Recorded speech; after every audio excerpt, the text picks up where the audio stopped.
Hello friends, मेरा नाम भरत कुमार नेमा है। विक्रमशिला एकेडमी के इस यूट्यूब प्लेटफॉर्म पर एक बार पुनः आपका स्वागत है। एमपीपीएससी 2025 की प्रारंभिक परीक्षा के लिए विक्रमशिला एकेडमी लेकर आया है एमसीक्यू की एक सीरीज, और इसी सीरीज का आज यह 11वां लेक्चर है, जिसमें हम बात करेंगे भारतीय कला प्रारूप। मुख्यतः यदि हम देखें तो इसमें हम बात करेंगे मंदिर निर्माण से संबंधित विभिन्न प्रश्नों के बारे में। तो आइए हम स्टार्ट करते हैं। आज का पहला प्रश्न है, निम्नलिखित में से किस पुस्तक का संबंध वास्तुकला से है? ऑप्शन है अष्टाध्यायी, सम्रांगण, सूत्राधार, रत्नावली, शिल्पादि कारम। तो इस प्रश्न का सही आंसर क्या हो जाएगा? आंसर हो जाएगा बी, सम्रांगण सूत्राधार पुस्तक में मंदिर निर्माण से संबंधित विभिन्न वास्तुकला के मानक निर्धारित किए गए हैं। और इस पुस्तक के लेखक कौन है? राजा भोज। ध्यान रखिएगा, राजा भोज के द्वारा लिखी गई ये महत्वपूर्ण पुस्तक मानी जाती है। अगर अन्य विकल्पों की बात करें तो अष्टाध्यायी पुस्तक के लेखक कौन माने जाते हैं? पाणिनि माने जाते हैं।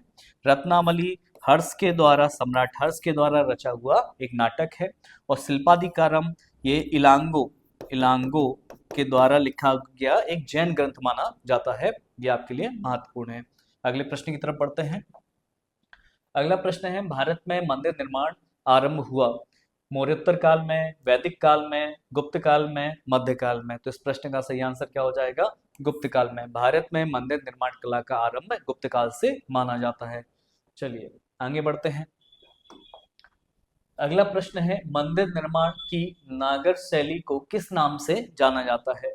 तो मंदिर निर्माण की 3 शैलियां होती हैं, नागर, द्रविड़ और बेसर। तो यहाँ पर पूछा गया है नागर शैली को किस नाम से जाना जाता है? द्रविड़ शैली, बेसर शैली, आर्य शैली, कोई नहीं। तो इस प्रश्न का सही आंसर क्या हो जाएगा? आर्य शैली। ठीक है। जो नागर शैली है वो उत्तर भारत में प्रचलित है, और इसका विस्तार जो है वो हिमालय से लेकर विंध्य पर्वत के बीच माना जाता है। चूंकि उत्तर भारत में है इसलिए इसको आर्य शैली के नाम से भी जाना जाता है। एक प्रश्न और यहाँ से बनता है, बेसर शैली को किस नाम से जाना जाता है? तो इसको मिश्रित शैली के नाम से भी जाना जाता है। ये भी आपको याद रखना है। तो नागर को आर्य शैली और बेसर को मिश्रित शैली के नाम से जाना जाता है। चलिए अगले प्रश्न की तरफ बढ़ते हैं। नागर शैली का विस्तार कहाँ से कहाँ तक है? ऑप्शन है हिमालय से विंध्य, कश्मीर से कर्नाटक, विंध्य से कृष्णा, और कृष्णा से कन्याकुमारी। तो अभी हमने बात की है, तो नागर शैली का जो विस्तार है वो हिमालय से विंध्य पर्वत के बीच माना जाता है। ध्यान रखिएगा, हिमालय से विंध्य पर्वत के बीच, हिमालय से विंध्य पर्वत के बीच, तो इस बीच में जो भी मंदिर बनाए जाएंगे वो नागर शैली के मंदिर कहलाएंगे। चलिए अगला प्रश्न की तरफ बढ़ते हैं। देखिए ये हिमालय से विंध्य पर्वत के बीच ये नागर शैली है, विंध्य पर्वत से कृष्णा नदी के बीच में बेसर शैली है, और कृष्णा से कन्याकुमारी के बीच में द्रविड़ शैली के मंदिर आपको देखने को मिलेंगे। चलिए आगे बढ़ते हैं। अगला प्रश्न है, प्रारंभिक गुप्तकालीन मंदिरों में शामिल है। शुरुआत में जो गुप्तकाल में मंदिर बनाए गए हैं उनसे शामिल कौन से हैं? एरन का विष्णु मंदिर, भूमरा का शिव मंदिर, नशना कुठार का पार्वती मंदिर, उपरोक्त सभी। तो इस प्रश्न का सही आंसर क्या हो जाएगा? आंसर हो जाएगा डी, उपरोक्त सभी। ये सभी, एरन का विष्णु मंदिर, भूमरा का शिव मंदिर, नशना कुठार का पार्वती मंदिर, तीनों ही गुप्तकालीन मंदिरों में, पूर्व गुप्तकालीन मंदिरों में शामिल है। ध्यान रखिएगा, जो पूर्व गुप्तकालीन मंदिरों में जो मंदिर बनाए जाते थे उसमें पहले सीढ़ियां होती थी, और इस सीढ़ी के ऊपर एक चबूतरा बनाया जाता था। इस चबूतरे को कहा जाता था जगती, और इस चबूतरे के ऊपर 2 पत्थरों को रखा जाता था और ऊपर एक चपटा पत्थर रखा जाता था, और इसके अंदर पे भगवान की मूर्ति को रखा जाता था। तो प्रारंभिक गुप्तकालीन मंदिर इस प्रकार के बनाए जाते थे। बाद में इन्हीं मंदिरों को और विस्तार दिया गया है। चलिए आगे बढ़ते हैं। अगला प्रश्न है, प्रारंभिक गुप्तकालीन मंदिरों में से किस मंदिर में शिखर प्राप्त होता है? शिखर की प्राप्ति होती है। ऑप्शन है भूमरा का शिव मंदिर, एरन का विष्णु मंदिर, देवगढ़ का दशावतार मंदिर, उपरोक्त में से कोई नहीं। तो इस प्रश्न का सही आंसर क्या हो जाएगा? आंसर हो जाएगा सी, देवगढ़ का दशावतार मंदिर। इस मंदिर में शिखर की प्राप्ति हुई है। तो जैसा मैंने बताया कि प्रारंभिक गुप्तकालीन मंदिरों में सीढ़ियां होती थी, फिर उसके ऊपर चबूतरा होता था, चबूतरे को जगती कहा जाता था, और यहाँ पर 2 पत्थर होते थे, ऊपर एक पत्थर होता था, बीच में यहाँ पे मूर्ति होती थी। पर ज्यादातर मंदिरों में शिखर नहीं होता था, पर जो आपका देवगढ़ का दशावतार मंदिर है इसमें शिखर की प्राप्ति हुई है, इसलिए ये महत्वपूर्ण है आपके लिए। अगला प्रश्न की तरफ बढ़ते हैं। पंचायतन शैली में निर्मित मंदिर है। ऑप्शन है खजुराहो का लक्ष्मण मंदिर, ऑप्शन बी खजुराहो का कंदरिया महादेव मंदिर, ऑप्शन सी भुवनेश्वर का ब्रह्मोश्वर मंदिर, और ऑप्शन डी उपरोक्त सभी। तो इस प्रश्न का सही आंसर क्या हो जाएगा? आंसर हो जाएगा डी, उपरोक्त तीनों मंदिर पंचायतन शैली में बनाए गए हैं। अब पंचायतन शैली क्या होती है? तो ध्यान रखिएगा, पंचायतन शैली में क्या होता है, मुख्य मंदिर बीच में होता है और चारों ओर एक छोटे छोटे मंदिर होते हैं जिनको हम सहायक मंदिर कहते हैं। तो 4 सहायक मंदिर और एक मुख्य मंदिर ये होते हैं 5, इसलिए इसको कहते हैं पंचायतन शैली। तो ये तीनों ही मंदिर पंचायतन शैली में बनाए गए हैं, ये आपको याद रखना है। आगे बढ़ते हैं।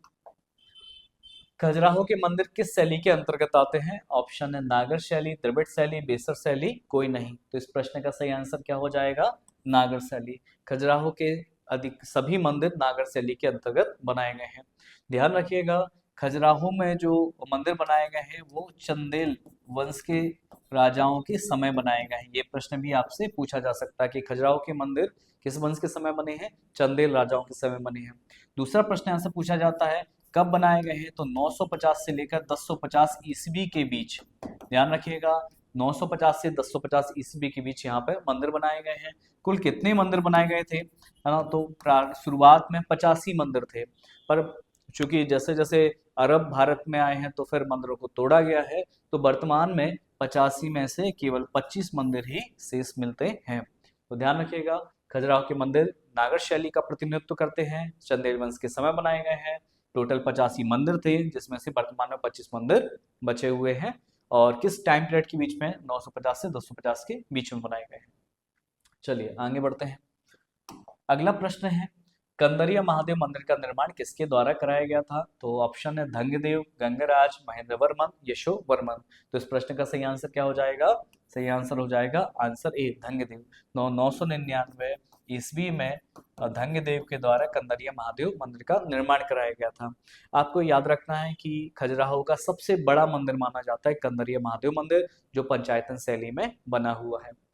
ध्यान रखिएगा, इस बात को लेकर भी विवाद है, कुछ इतिहासकार विद्याधर को भी कंदरिया महादेव मंदिर के निर्माण का श्रेय देते हैं। तो ध्यान रखिएगा, विद्याधर को भी माना जाता है कि इन्होंने कंदरिया महादेव मंदिर का निर्माण कराया। तो आपको दोनों ही नाम याद रखना है, धंगदेव भी याद रखना है और विद्याधर का नाम भी याद रखना है। चलिए आगे बढ़ते हैं। अगला प्रश्न है मोढेरा के सूर्य मंदिर का निर्माण किसके द्वारा किया गया है?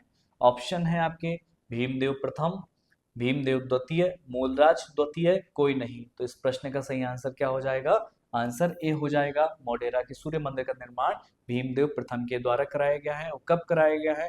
11वीं शताब्दी में कराया गया है। मोढेरा का सूर्य मंदिर कहाँ पर है, पूछा जा सकता है, तो ध्यान रखिएगा ये गुजरात राज्य में स्थित है। चलिए आगे बढ़ते हैं। अगला प्रश्न है दिलवाड़ा के जैन मंदिरों का निर्माण किस वंश के समय हुआ है? ऑप्शन है आपके चोल राजवंश के समय, पल्लव वंश के समय, सोलंकी वंश के समय, गौड़ वंश के समय। तो इस प्रश्न का सही आंसर क्या हो जाएगा? आंसर सी हो जाएगा, दिलवाड़ा के जैन मंदिरों का निर्माण सोलंकी वंश के राजाओं के द्वारा कराया गया है। यदि ऑप्शन में सोलंकी नहीं है तो फिर चालुक्य वंश इसका आंसर होगा। ध्यान रखिएगा, यदि ऑप्शन में सोलंकी नहीं है तो चालुक्य वंश इसका आंसर होगा। चालुक्य की एक शाखा गुजरात में जाती है जिसे सोलंकी के नाम से भी जाना जाता है। दूसरा प्रश्न है दिलवाड़ा के जैन मंदिरों का निर्माण कब किया गया है? तो ये 11वीं से 13वीं शताब्दी के बीच में ये मंदिर बनाए गए हैं।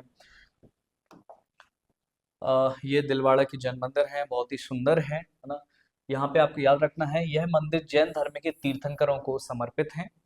दूसरा, 11वीं से 13वीं शताब्दी के बीच इन मंदिरों का निर्माण किया गया है। ध्यान रखिएगा ये 5 मंदिरों का एक समूह है। और यदि हम यहाँ पे प्रमुख मंदिरों की बात करें तो एक विमल वासाही मंदिर है और दूसरा लुन वासाही मंदिर है। तो ध्यान रखिएगा विमल वासाही, लुन वासाही मंदिर दिलवाड़ा जैन मंदिरों के अंतर्गत ही आते हैं। एक प्रश्न यहाँ से और पूछा जाता है, ध्यान रखिएगा विमल वासाही मंदिर यह भारत का पहला मंदिर माना जाता है जो पूर्णतः संगमरमर से बनाया गया है। तो ये प्रश्न भी आपके लिए महत्वपूर्ण है। आगे बढ़ते हैं। अगला प्रश्न है निम्नलिखित में से किस मंदिर का निर्माण ईंटों से किया गया है? तो ऑप्शन है भीतरगांव का मंदिर, एरंड का विष्णु मंदिर, देवगढ़ का दशावतार मंदिर, उपरोक्त में से कोई नहीं। तो इस प्रश्न का सही आंसर क्या हो जाएगा? आंसर ए हो जाएगा, भीतरगांव मंदिर। ये कहाँ पर है? तो भीतरगांव का लक्ष्मण मंदिर। ध्यान रखिएगा भीतरगांव का लक्ष्मण मंदिर बड़ा महत्वपूर्ण है। इसका ये पूर्व गुप्तकालीन मंदिरों में भी आता है। इसका निर्माण ईंटों से किया गया था। एरंड का विष्णु मंदिर ये सागर में है, ध्यान रखिएगा सागर में है। देवगढ़ का दशावतार मंदिर ये उत्तर प्रदेश में स्थित है। चलिए, इसी देवगढ़ के दशावतार मंदिर से हमने बात की है कि यहाँ पर शिखर की प्राप्ति होती है। आगे बढ़ते हैं। कोणार्क सूर्य मंदिर का निर्माण किसके द्वारा किया गया है? ऑप्शन है नरसिंह देव, राजेंद्र प्रथम, राजराज प्रथम, आदित्य वर्मन। तो इस प्रश्न का सही आंसर क्या हो जाएगा? नरसिंह देव। तो इनके द्वारा कोणार्क सूर्य मंदिर का निर्माण कराया गया था। कोणार्क सूर्य मंदिर भी किस शैली में बना हुआ है पूछा जा सकता है, तो नागर शैली में। उड़ीसा में जो भी मंदिर बनाए गए हैं वो नागर शैली में बनाए गए हैं। तो ध्यान रखिएगा उड़ीसा शैली के मंदिर, ये उड़ीसा शैली के मंदिर देखें, चाहे हम चंदेल शैली के मंदिर देखें, चंदेल शैली के, चाहे गुजरात शैली के मंदिर देखें, चाहे आपका राजस्थान शैली के मंदिर देखें, चाहे आप कश्मीर शैली के मंदिर देखें, यहाँ पे जो भी मंदिर मिलेंगे वो किस शैली के मिलेंगे? नागर शैली के मंदिर मिलेंगे। चलिए अगले प्रश्न की तरफ बढ़ते हैं। लिंगराज मंदिर का निर्माण किसके द्वारा किया गया है? ऑप्शन है जजाति केसरी, धर्मपाल, विजयपाल, नरसिंह देव। तो इस प्रश्न का सही आंसर क्या हो जाएगा? आंसर ए हो जाएगा, जजाति केसरी के द्वारा लिंगराज मंदिर का निर्माण किया गया है। ये महत्वपूर्ण प्रश्न है। लिंगराज मंदिर कहाँ पर है? तो लिंगराज मंदिर भी उड़ीसा में है, और उड़ीसा में है तो ध्यान रखिएगा लिंगराज मंदिर फिर किस शैली के अंतर्गत होगा? नागर शैली के अंतर्गत बनाया गया है। चलिए अगला प्रश्न है, जगन्नाथ स्वामी मंदिर का निर्माण किसके द्वारा कराया गया है? ऑप्शन है अनंत वर्मन गंगदेव, अवधेश वर्मन, केसरी वर्मन, कोई नहीं। तो इस प्रश्न का सही आंसर क्या हो जाएगा? आंसर हो जाएगा ए, अनंत वर्मन गंगदेव के द्वारा जगन्नाथ स्वामी मंदिर का निर्माण कराया गया था। ध्यान रखिएगा जगन्नाथ स्वामी मंदिर जो है वो चार धामों के, जगन्नाथपुरी जो है वो चार धामों के अंतर्गत आता है। तो भारत में चार धाम में क्या क्या है? तो ध्यान रखिएगा बद्रीनाथ, द्वारिका, रामेश्वरम और जगन्नाथपुरी, ये चार धाम माने जाते हैं, ये पूछे जा सकते हैं। अगले प्रश्न की तरफ बढ़ते हैं। अगला प्रश्न है, मार्तंड सूर्य मंदिर का निर्माण किसके द्वारा कराया गया है? ऑप्शन है आपके ललितादित्य मुक्तापीठ, रणजीत सिंह, दिलीप सिंह, राजा विक्रम सिंह। तो इस प्रश्न का सही आंसर क्या हो जाएगा? आंसर हो जाएगा ए, ललितादित्य मुक्तापीठ के द्वारा मार्तंड सूर्य मंदिर का निर्माण कराया गया था। कब कराया गया था? तो ध्यान रखिएगा 8वीं शताब्दी में कराया गया है, और ये कहाँ पर है? तो ये कश्मीर में स्थित है। ध्यान रखिएगा, महत्वपूर्ण है आपके लिए। अगले प्रश्न की तरफ बढ़ते हैं। ध्यान रखिएगा ये मार्तंड सूर्य मंदिर है और ये नागर शैली के अंतर्गत स्थित है। चलिए अगला प्रश्न है, बेसर शैली के मंदिरों का निर्माण किस वंश के समय हुआ है? ऑप्शन है होयसल, चालुक्य, दोनों, और ऑप्शन डी है पल्लव। तो इस प्रश्न का सही आंसर क्या हो जाएगा? आंसर हो जाएगा सी, बेसर शैली के मंदिर। ध्यान रखिएगा बेसर शैली के मंदिर, बेसर क्यों कह रहे हैं? बेसर का मतलब होता है मिश्रण या मिश्र शैली। तो ये ऊपर जो हिमालय से विंध्य तक नागर है, विंध्य से कृष्णा नदी तक बेसर शैली है, और फिर कृष्णा से कन्याकुमारी तक द्रविड़ शैली के मंदिर माने जाते हैं। तो इस बेसर शैली के मंदिर होयसल वंश के समय और चालुक्य वंश के समय बनाए गए हैं। चलिए अगला प्रश्न है, ऐहोल के मंदिर किस शैली के अंतर्गत आते हैं? ऑप्शन है नागर शैली, द्रविड़ शैली, बेसर शैली, कोई नहीं। तो इस प्रश्न का सही आंसर क्या हो जाएगा? आंसर सी हो जाएगा। ऐहोल कर्नाटक में स्थित है, और ऐहोल को मंदिरों का नगर भी कहा जाता है। ध्यान रखिएगा। तो ऐहोल में कई सारे मंदिर हैं, जैसे दुर्गा मंदिर है, लाड़खा मंदिर है। तो वहां पे जितने भी जो मंदिर हैं वो बेसर शैली का प्रतिनिधित्व करते हैं। चलिए आगे बढ़ते हैं। अगला प्रश्न है, द्रविड़ शैली के मंदिरों की शुरुआत किस वंश के समय हुई है? संगम वंश, पल्लव वंश, चोल वंश, पांड्य वंश। तो इस प्रश्न का सही आंसर क्या हो जाएगा? पल्लव वंश के समय द्रविड़ शैली के मंदिरों का निर्माण आरंभ हुआ है, और यहाँ पर अलग अलग शैलियों के मंदिर बनाए गए हैं। ध्यान रखिएगा पल्लवों के समय द्रविड़ शैली के मंदिर बनना आरंभ हुए, पर वो चरमोत्कर्ष पर अपने पीक पॉइंट पर कहाँ पहुंचेंगे? चोलों के समय। तो ध्यान रखिएगा पल्लवों के समय द्रविड़ शैली के मंदिर बनना आरंभ होंगे, पर चोलों के समय द्रविड़ शैली के मंदिरों का विकास चरमोत्कर्ष पर पहुंच जाएगा। अगले प्रश्न की तरफ बढ़ते हैं। महाबलीपुरम के रथ मंदिरों का निर्माण किसके द्वारा कराया गया है? ऑप्शन है अपराजित वर्मन, महेंद्र वर्मन, नरसिंह वर्मन प्रथम और सहविष्णु। तो इस प्रश्न का सही आंसर क्या हो जाएगा? आंसर हो जाएगा सी, नरसिंह वर्मन प्रथम के समय महाबलीपुरम के रथ मंदिरों का निर्माण किया गया है। ध्यान रखिएगा ये बड़े महत्वपूर्ण है। कहाँ पर है? ये मद्रास में है, मद्रास मतलब तमिलनाडु में स्थित है। ध्यान रखिएगा। दूसरी बात, कितने रथ मंदिर हैं, तो 7 रथ मंदिर माने जाते हैं, 7 रथ मंदिर माने जाते हैं।